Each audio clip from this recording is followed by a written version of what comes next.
Welcome to mid day meal education. This is Aditya Modi from NIT Trichy.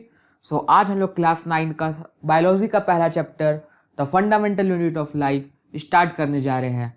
ठीक है, और जो लोग नए बता देता हूँ, पूरा लेक्चर सीरीज चल रहा है जिसमें आपको हर चैप्टर का वीडियो लेक्चर मिल जाएगा, पार्ट बाय पार्ट अपलोडेड और अपलोड हो रहा है।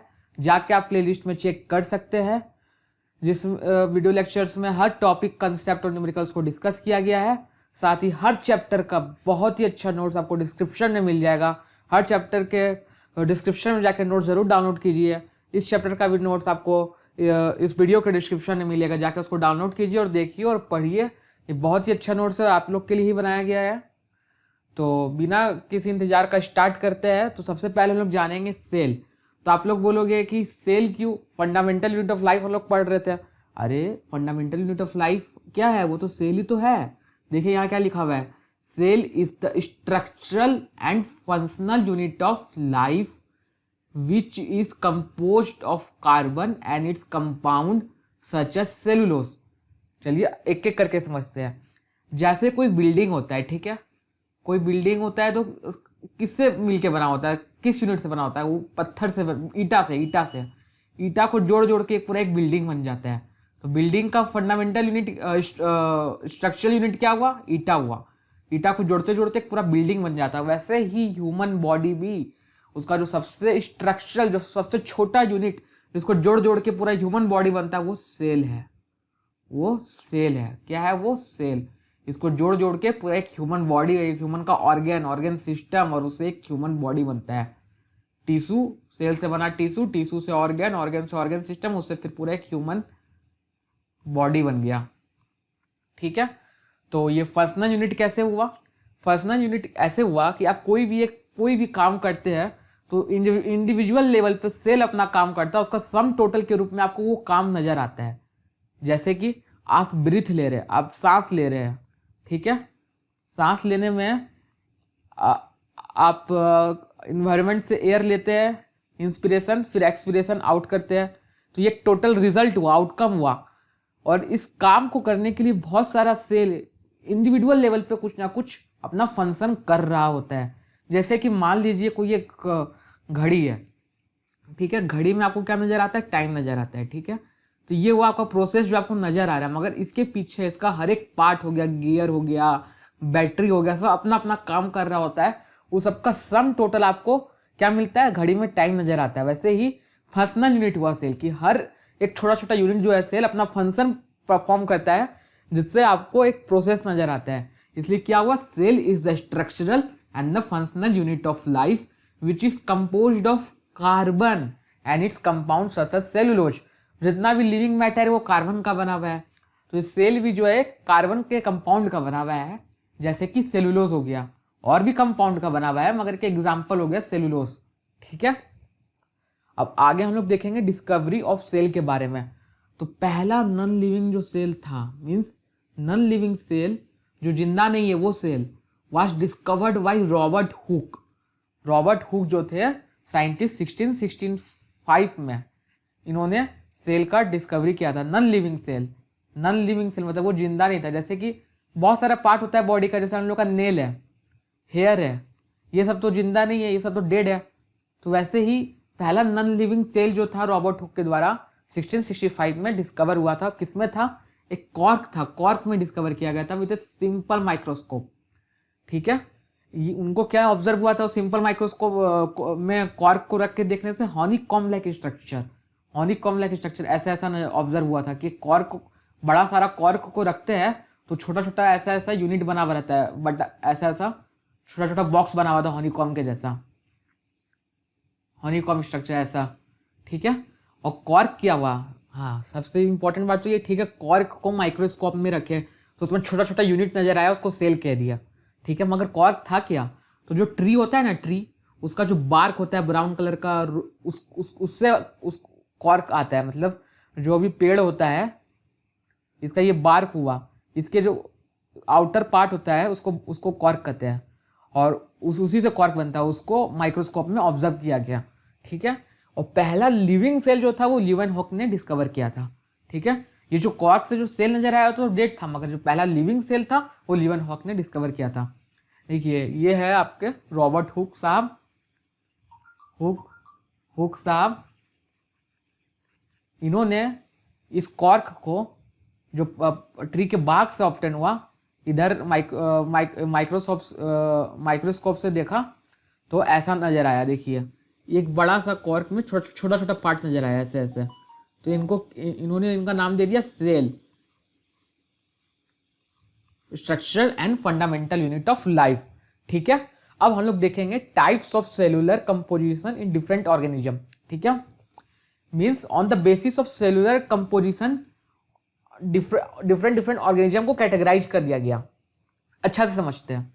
यूनिसेलुलर ऑर्गेनिज्म, यूनिसेलुलर ऑर्गेनिज्म वैसा ऑर्गेनिज्म जो सिर्फ एक सेल का बना हुआ है। देखिए यहाँ लिखा हुआ है, पहले पढ़ते हैं।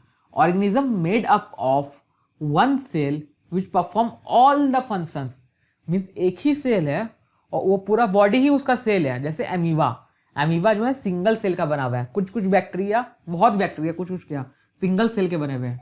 ठीक है, अब एक आता है एग्जाम्पल मल्टी सेलुलर, मतलब एक टाइप हो गया यूनिसेलुलर, दूसरा टाइप हो गया मल्टी सेलुलर ऑर्गेनिज्म।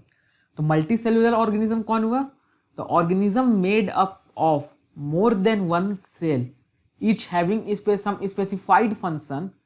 ठीक है, जैसे मैन जो है बहुत सारा सेल का बना हुआ है, कोई एक सेल का तो नहीं है। एक आदमी पूरा एक सिंगल सेल तो नहीं है चलता फिरता, बहुत सारा सेल जुड़ के बनता है टिश्यू, बहुत सारा टिश्यू जुड़ के बनता है एक ऑर्गन, और एक बहुत सारा ऑर्गन जुड़ के बनता है एक ऑर्गन सिस्टम जुड़ के बना है एक आदमी, एक इंसान, ह्यूमन बीइंग। ठीक है, तो समझ में आया फर्क यूनिसेलुलर ऑर्गेनिज्म और मल्टी सेलुलर ऑर्गेनिज्म में। तो जैसे देखिए ये एमीबा, ये सिंगल सेल है, यही सब फंक्शन परफॉर्म करता है। मगर यहाँ ह्यूमन बीइंग में देखिए ये हो गया पहला सेल जुड़ से बना आपका टिश्यू से जुड़ के बना ऑर्गन से ऑर्गन सिस्टम जुड़ के बना ह्यूमन। तो हम लोग कह सकते हैं कि ह्यूमन जो हुआ वो मल्टी सेलुलर ऑर्गेनिज्म हुआ। ठीक है, और वही एमीबा जो हुआ क्या हुआ? यूनिसेलुलर हुआ, यूनिसेलुलर। ठीक है, अब हम लोग देखेंगे शेप ऑफ सेल के बारे में। ठीक है, तो cells have different shape but same basic structure, means अलग अलग सेल का आपको बहुत सारा शेप नजर आएगा, मगर जो बेसिक स्ट्रक्चर है वो सेम नजर आएगा। ठीक है, तो आगे देखते हैं। जैसे स्मॉलेस्ट सेल हो गया आपका क्या? माइकोप्लाज्मा जो है वो स्मॉलेस्ट सेल है। वहीं जो लार्जेस्ट सेल है वो क्या है? Living portion of the ostrich egg. Means कहने का मतलब यही है कि सेल में बहुत वैरायटी है। किसमें? शेप में। आपको बहुत छोटा सेल भी देखने में मिल रहा है जो बहुत ही छोटा है, और एक बहुत बड़ा सेल भी देखने को मिल रहा है, अलग अलग शेप का, मगर जो बेसिक स्ट्रक्चर है वो सेम है। तो जो स्मॉलेस्ट सेल है वो माइकोप्लाज्मा है, और जो लार्जेस्ट सेल है वो living portion of the ostrich egg है। तो शेप ऑफ सेल डिपेंड किस में करता है? कोई छोटा है, कोई बड़ा है, कोई अलग शेप का, तो डिपेंड किस में करता है? तो shape of cell depends upon its location and functions. ठीक है, तो सेल का जो शेप है उसके लोकेशन और उसके फंक्शन पर डिपेंड करता है कि वो बॉडी के किस पार्ट पे और कौन सा फंक्शन परफॉर्म कर रहा है। जैसे some cells are irregular in shape while others such as RBC possess definite geometrical structure।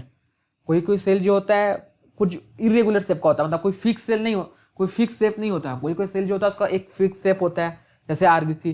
कारण क्या है? मैंने जैसे बोला कि पिछले पॉइंट में बोला कि उसके फंक्शन में और उसके लोकेशन में डिपेंड करता है उसका शेप क्या होगा। WC जो है, WBC वाइट ब्लड सेल, वो इरेगुलर शेप का होता है। कारण क्या है? क्योंकि सो that it can easily pass through the blood capillaries body में अलग अलग जगह फैला हुआ रहता है, बहुत ही पतला होता है, तो उससे पास कर सके, इसलिए WBC जो है इरेगुलर शेप का होता है। अपने आप को मतलब सिचुएशन के हिसाब से ढाल लेता है। अगर पतला है तो WBC भी पतला होकर पार हो जाएगा वहां से, इसका कोई फिक्स शेप नहीं होता है। वहीं अगर रेड ब्लड सेल को आप देखें तो बाई कनकेव होता है। बाई कनकेव होने का कारण क्या है? ताकि उसका सरफेस एरिया ज्यादा रहे in shape, so that it can observe sufficient amount of oxygen. Red blood cell ज्यादा ऑक्सीजन ऑब्जर्व कर पाए, इसलिए बाई कनकेव शेप का होता है, ताकि ज्यादा से ज्यादा ऑक्सीजन ऑब्जर्व कर पाए। तो ये दो एग्जाम्पल से मैं यही कहना चाहता हूँ कि अलग अलग सेल का अलग अलग शेप होता है, डिपेंड करता है उसका लोकेशन क्या है और उसका फंक्शन क्या है। ठीक है, अब हम लोग देखिए जैसे ये सब अलग अलग सेल है और सबका आपका शेप अलग है। नर्व सेल है ये वाला, बॉडी में जो फैला रहता है पूरा, ये स्मूथ मसल सेल है ये वाला, ये चीक सेल हो गया आपका। तो ऐसे आप देख सकते हैं अलग अलग सेल का अलग अलग शेप है। ठीक है, अब हम लोग देखेंगे difference between animal cell and plant cell. ये वाला जो सेल है ये एनिमल सेल है, एनिमल सेल। ये हो गया आपका प्लांट सेल। ठीक है, तो एनिमल सेल और प्लांट सेल में बेसिक स्ट्रक्चर तो हर सेल का सेम होता है, मगर 2-3 गो डिफरेंस होता है, पहले उसको देखते हैं। जो प्लांट सेल है उसका जो आउटर कवरिंग होता है वो सेल वाल होता है। देखिए ये किसको हम लोग कहते हैं, सेल वाल। बार्क प्लांट का आउटर कवरिंग क्या है, सेल वाल। ठीक है, मगर उसके बाद इसमें आता है आपका प्लाज्मा मेम्ब्रेन और सेल मेम्ब्रेन। पहले सेल वाल आता है, उसके बाद प्लाज्मा मेम्ब्रेन और सेल मेम्ब्रेन आता है। देखिए सेल मेम्ब्रेन दोनों में कॉमन है, मगर एनिमल सेल का जो आउटर कवरिंग है वो सेल मेम्ब्रेन से स्टार्ट होता है, इसमें सेल वाल नहीं है। ठीक है, तो पहला डिफरेंस ये है कि इसमें सेल वाल नहीं है, फर्स्ट डिफरेंस सेल वाल का। ठीक है, दूसरा डिफरेंस, इसमें प्लांट को फोटोसिंथेसिस करना होता है, उसके लिए इसमें क्लोरोप्लास्ट होता है जो फोटोसिंथेसिस करने में मदद करता है प्लांट का। इसमें क्या होता है, क्लोरोप्लास्ट। मगर एनिमल सेल तो कोई फोटोसिंथेसिस करता नहीं है, इसलिए एनिमल सेल में क्लोरोप्लास्ट नहीं होता है। तो दूसरा डिफरेंस क्या हो गया, क्लोरोप्लास्ट का, क्लोरोप्लास्ट। तीसरा डिफरेंस देखेंगे, तो तीसरा डिफरेंस क्या है कि प्लांट सेल का जो वैक्यूल होता है वो बहुत बड़ा होता है। ठीक है, देखिए कितना बड़ा यहाँ वैक्यूल है। वही एनिमल सेल का जो वैक्यूल होता है वो बहुत छोटा होता है। ठीक है, तो यहाँ नजर नहीं आ रहा है, इसमें भी वैक्यूल होता है एनिमल सेल में, इसमें दिया हुआ नहीं है इस फिगर में, मगर छोटा सा वैक्यूल ऐसे होता है। ठीक है, तो तीसरा डिफरेंस हो गया साइज ऑफ वैक्यूल को लेकर। ठीक है, और एक डिफरेंस आपका, चौथा डिफरेंस आप ले सकते हैं, क्योंकि इसका बड़ा वैक्यूल है तो जिसके कारण न्यूक्लियस साइड में आ जाता है, तो सेंटर में प्रेजेंट नहीं रहता है। और इसमें क्योंकि वैक्यूल छोटा है तो इसमें न्यूक्लियस जो होता है सेंटर में प्रेजेंट होता है। इसमें फिगर में वैसा नहीं दर्शाया गया, मगर वैसा होता है। तो आप लोकेशन ऑफ न्यूक्लियस को लेकर चौथा डिफरेंस ले सकते हैं, लोकेशन ऑफ न्यूक्लियस। चलिए, अब मीन्स 4 डिफरेंस आप लोग को याद रखना है, इसमें ज़्यादा कुछ नहीं है। कि सेल वाल होता है प्लांट सेल में, एनिमल सेल में सेल वाल नहीं होता है। प्लांट सेल में क्लोरोप्लास्ट होता है, एनिमल सेल में क्लोरोप्लास्ट नहीं होता है। प्लांट सेल का साइज ऑफ वैक्यूल बड़ा होता है, इसमें साइज ऑफ वैक्यूल छोटा होता है। इसका प्लांट सेल का न्यूक्लियस जो होता है सेंटर में नहीं रहता है, एनिमल सेल का सेंटर में रहता है। बस ये 4 डिफरेंस काफ़ी है। ठीक है, तो मगर बेसिक स्ट्रक्चर सब सेल का सेम होता है। देखिए 3 चीज बेसिक स्ट्रक्चर के अंदर आता है, वो तीनों चीज दोनों में है। पहला, सेंटर में जो न्यूक्लियस होता है, देखिए ये न्यूक्लियस, इसमें भी न्यूक्लियस है, इसमें भी न्यूक्लियस है। फिर जो जेली लाइक मटेरियल जैसे सेल फील रहता है, जैसे ये पूरा जेली लाइक मटेरियल जो फील है, ये सब जेली लाइक मटेरियल जो फील है, इसको साइटोप्लाज्म कहते हैं। इसमें भी पूरा जेली लाइक मटेरियल से फील है। तीसरा, इसमें भी सेल मेम्ब्रेन, जिसको प्लाज्मा मेम्ब्रेन कहते हैं, आउटर मोस्ट कवरिंग को कहते हैं एनिमल सेल का, सेल मेम्ब्रेन, प्लाज्मा मेम्ब्रेन।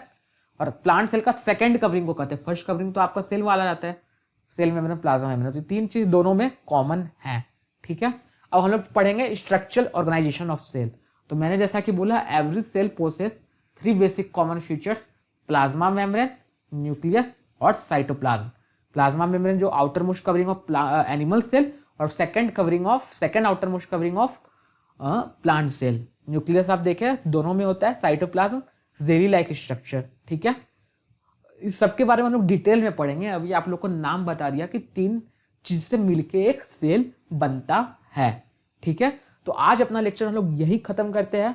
आने वाला लेक्चर में इसके बारे में हम लोग डिटेल में पढ़ेंगे, प्लाज्मा मेम्ब्रेन के बारे में डिटेल में पढ़ेंगे, और लेक्चर अपलोड कर दिया जाएगा। बाकी आपका पहले 2 चैप्टर हो चुका है, मोशन और एटॉमिक स्ट्रक्चर ऑफ एटम, वो दोनों का वीडियो आप जाके देख सकते हो। और इस चैप्टर का नोट्स डाउनलोड करना ना भूलें, जाकर डिस्क्रिप्शन से इस चैप्टर का नोट्स जरूर डाउनलोड करें।